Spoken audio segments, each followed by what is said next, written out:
Halo semuanya, masih di mata pelajaran dasar-dasar perhotelan. Pada kesempatan ini kita akan lanjut ke elemen 4 yaitu mengenai dasar penerapan layanan prima atau excellent service pada industri perhotelan, industri pelayanan, industri keramah tamahan. Adapun capaian pembelajarannya yaitu pada akhir fase E peserta didik mampu menjelaskan informasi dan wawasan secara menyeluruh tentang penampilan, kebersihan dan kerapian atau disebut dengan grooming, motivasi kerja, komunikasi dengan kolega dan pelanggan, komunikasi dalam lingkungan sosial yang beragam, sikap pelayanan atau service attitude atau hospitality attitude, bekerja dalam tim atau teamwork, serta tata cara berkomunikasi yang baik atau communication skills dan menangani situasi konflik. Pada kesempatan ini kita akan membahas mengenai grooming. Di kehidupan sehari-hari, khususnya di industri perhotelan kita sudah tidak asing lagi dengan kata grooming.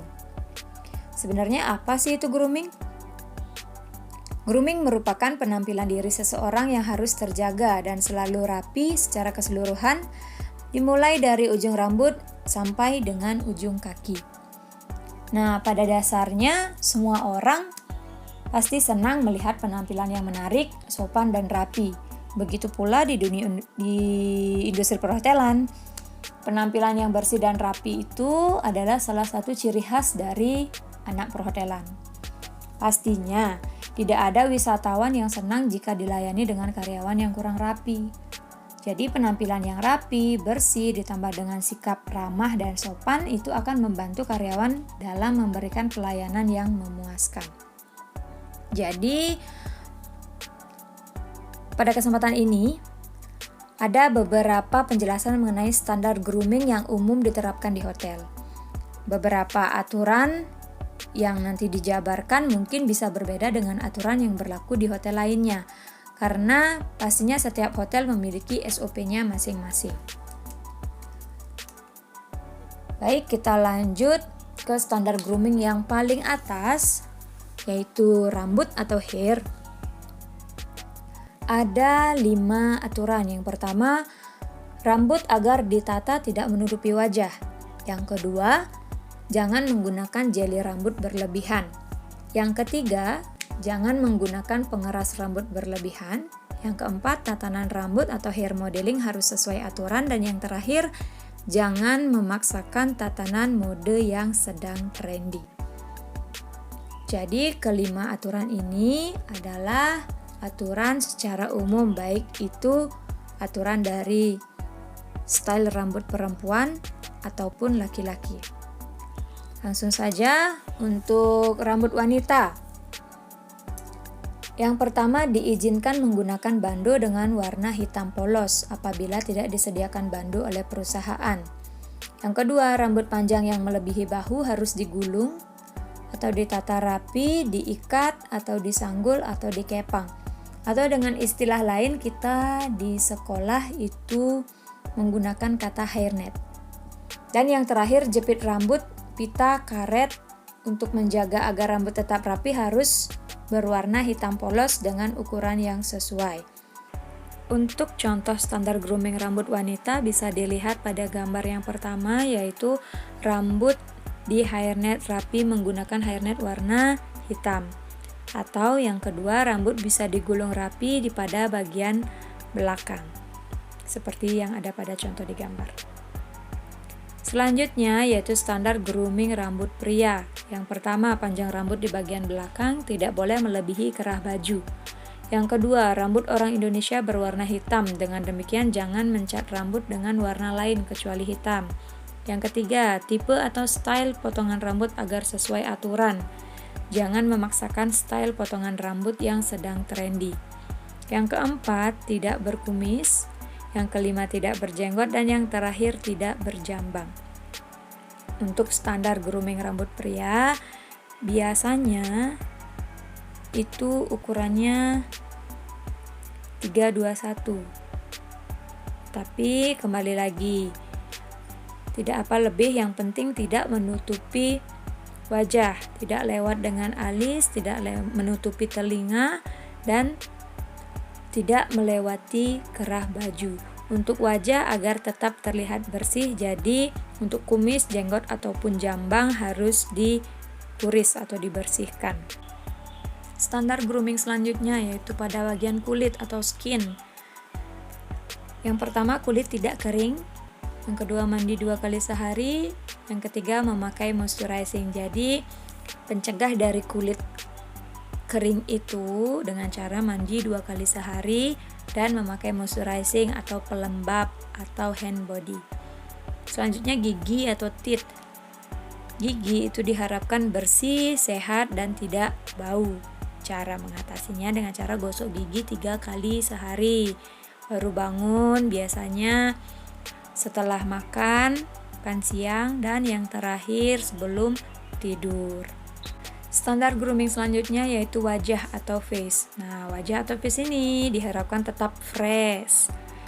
Wajah perlu ditata dan dirias. Nah, ditata dan diriasnya ini jangan menggunakan kosmetik yang berlebihan. Maksudnya itu wajah tetap fresh, jadi setelah kita istirahat biasanya ada namanya istilah touch up atau menambahkan sedikit make up agar wajah kita tetap fresh, dan tidak menggunakan kosmetik yang berlebihan atau menor ya. Jadi kita tetap menggunakan kosmetik, tetap menata wajah kita, merias wajah kita, tetapi menggunakan warna yang tidak terlalu mencolok.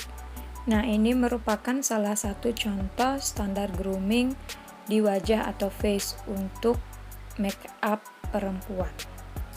Selanjutnya, standar grooming tangan atau hands. Tangan harus selalu bersih dan berkesan bersih. Kuku harus dipotong pendek dan tidak bernoda. Kuku dipotong rapi, rata, dan tidak ada yang patah. Jika karyawan wanita yang bekerja di operation yang dimaksud yaitu front office, housekeeping, restoran, dan bar, diizinkan memakai cat kuku berwarna bening. Dan yang terakhir, karyawan wanita yang tidak berhubungan langsung dengan tamu diizinkan menggunakan cat kuku berwarna bening atau warna yang tidak mencolok. Nah, selanjutnya standar grooming pakaian, seragam atau uniform. Adapun standarnya yang pertama, dijaga dengan baik agar dapat digunakan sesuai dengan waktunya. Jadi baju yang digunakan itu harus disimpan dengan baik, harus dijaga dengan baik. Yang kedua, tidak ada bagian-bagian yang robek. Nah, jika sudah dijaga dengan baik, maka baju yang digunakan tidak akan cepat robek, dan pastinya kalau misalkan kita menggunakan seragam yang robek itu pasti tidak enak untuk dipandang. Selalu rapi dan tidak kusut, jadi seragam harus disetrika sebelum digunakan. Yang selanjutnya, dikancing lengkap sesuai dengan desain. Jadi seberapa ada kancing harus dikancing dengan lengkap, tidak boleh ada yang terbuka kancingnya. Selanjutnya, selalu bersih dan tidak ada noda, dan yang terakhir, gunakan pakaian seragam yang sesuai dengan ukuran tubuh. Jadi seragam yang digunakan itu tidak terlalu kecil dan tidak terlalu besar. Untuk standar grooming uniform bisa dilihat pada gambar yang sudah ada di slide. Selanjutnya, ini contoh pakaian seragam atau uniform yang salah.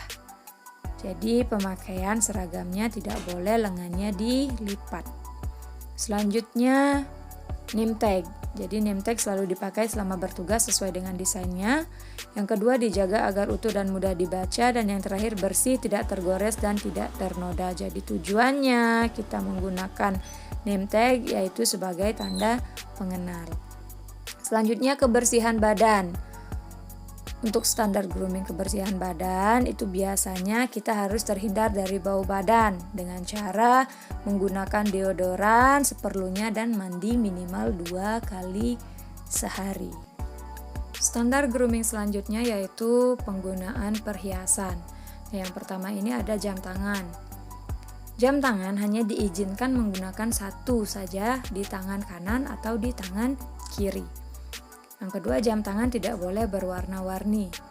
Yang ketiga, permukaan jam tangan tidak boleh melebihi ukuran permukaan pergelangan tangan. Dan yang terakhir, karyawan dapur tidak diizinkan memakai jam tangan selama bertugas. Jadi keempat hal tersebut dibuat agar kita dalam bekerja bisa merasa nyaman. Perhiasan yang selanjutnya yaitu anting-anting atau earring. Nah, yang pertama, hanya karyawan wanita yang boleh menggunakan anting-anting. Jadi karyawan laki-laki itu tidak diperbolehkan. Yang kedua, jangan memakai anting-anting yang berjuntai. Diusahakan anting-anting yang dipakai itu anting-anting yang sederhana, yang minimalis. Yang ketiga, hanya satu pasang anting-anting atau giwang yang boleh dipakai. Tidak boleh lebih dari satu. Yang keempat, ukuran anting-anting tidak boleh bergaris tengah lebih dari 2 cm. Nah, jadi seperti yang sudah tadi disampaikan, anting-anting diusahakan minimalis, tidak terlalu besar. Yang terakhir yaitu warna anting-anting adalah warna emas, perak, atau mutiara. Nah, jadi tidak disarankan untuk memakai anting-anting yang berwarna-warni.